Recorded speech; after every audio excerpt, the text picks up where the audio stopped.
Hello, I'm James Caldwell. Welcome to another Adventures in Bass video. I've got my glove, I've got my book, I've got my bass, I've got my coffee. So let's do this. So this is my second Bass Adventures video. I am working from the Hal Leonard Bass Method Complete Edition, which is an excellent bass method book written by Ed Friedland. In today's video, we're going to be looking at the notes on the E string. But before we get to that, we need to back up in the book. There's a page titled Left Hand Technique, and it explains the 1-2-4 fingering system, which is what we will be using. Let me explain the 1-2-4 fingering system. If you place your hand down in first position with your index finger over the first fret, your four fingers cover the space of about 3 frets without stretching. So, the 1-2-4 fingering system would have us do is play the note on the first fret with finger 1, the index finger. The note on the second fret with finger 2, the middle finger. And the note on the third fret with finger 4, the pinky. So we have 1, 2, 4 as the fingers we're using to play frets 1, 2, and 3.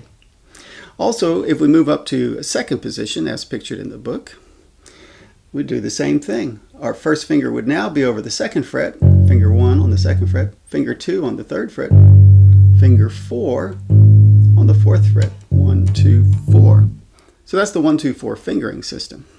Now we get to the page titled Notes on the E string. And we'll learn right away the natural notes we find there are E, the open string, no finger required. First fret with finger 1 is F, and the third fret played with finger 4 is G. We have E, F, G. We're not using finger 2 yet. Also notice that when we're playing these notes on the E string, our thumb on the right hand will rest on the edge of the pickup, and we will play the notes alternating with the index and middle fingers, I, M.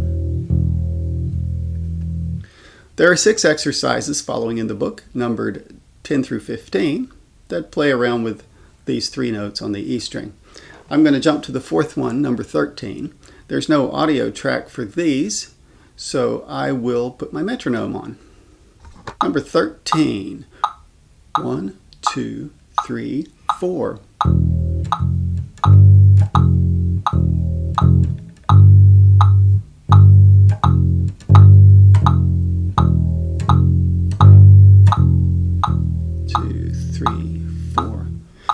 Moving right along to number 14. 1, 2, 3, 4.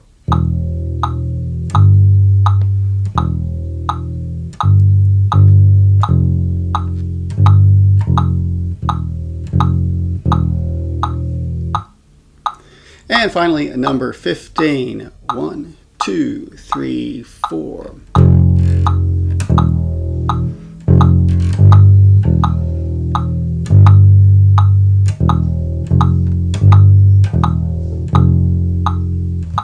That's a weird one. Exercise 16 in the book is titled Little Rock, and it has an audio track that we can play along with. So let me cue the audio.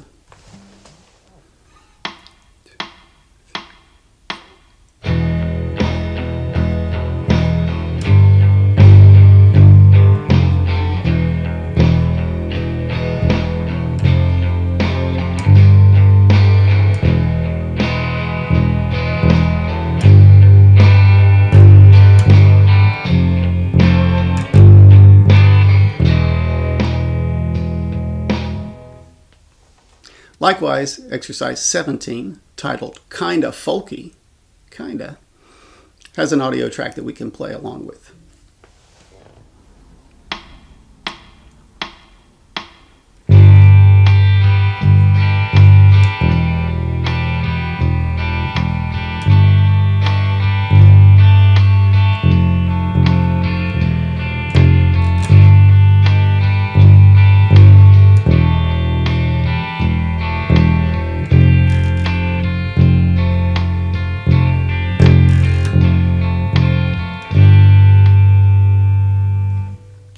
I really like having the audio tracks to play along with on these exercises. When I first looked at them playing through the book, I was trying to play everything too fast. For instance, that last one, I would count it off.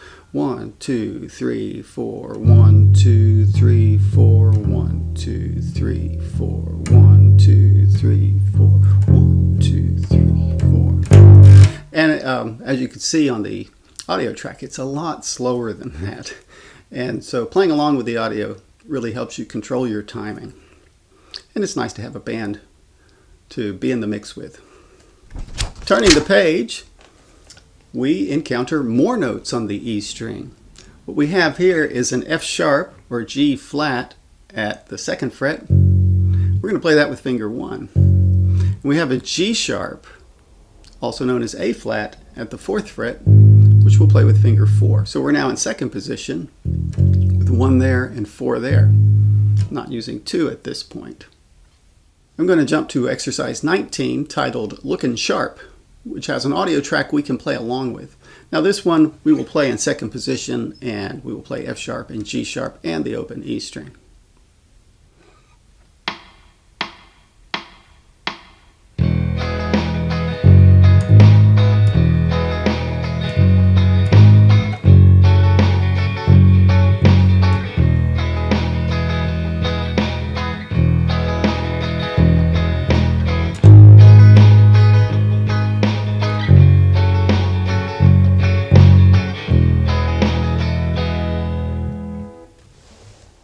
Now in the book, it is explained to us that a natural sign will cancel the previous sharp or flat that appears in a measure. According to the rules of music, a sharp or flat written in front of a note is only valid for the measure it appears in, meaning when you cross the bar line, it's no longer in effect. However, sometimes in music you will see a natural sign printed in front of a note in a new measure, and though it's not strictly necessary, that's known as a courtesy accidental. And incidentally, sharps, flats, and natural signs are called accidentals. So exercise 20 has sharps, flats, and natural signs in it. And there's no audio track for this one, so I'll get my metronome on. 1, 2, 3, 4.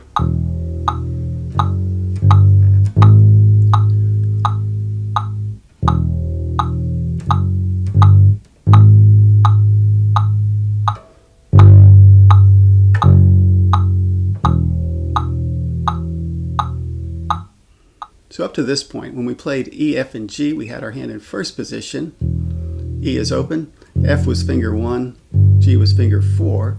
And when we played E, F sharp, and G sharp, we had our hand in 2nd position. E is open, F sharp is the 1st finger, and G sharp is the 4th finger. Now we are introduced to the idea of the shift.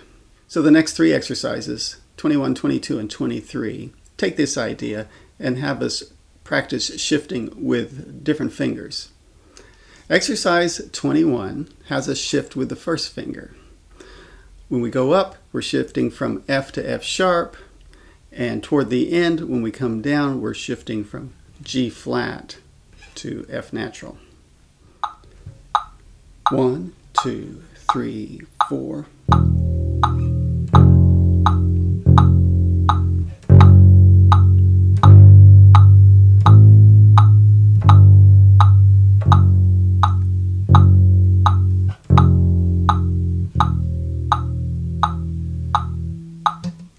Exercise 22 has a shift with finger 2 from F sharp to G going up, and from G to G flat going down. 1, 2, 3, 4.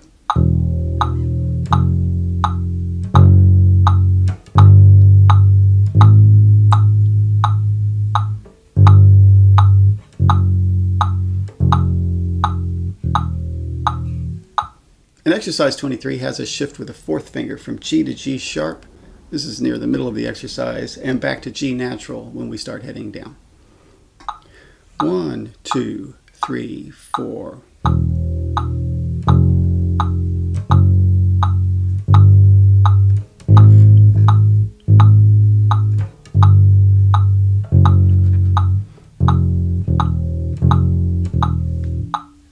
And that's it for notes on the E string and more notes on the E string. Thanks for joining me today, and I hope you'll stay tuned for the next Adventures in Bass video as I continue to learn how to play this thing. I've been James Caldwell. Thanks for watching.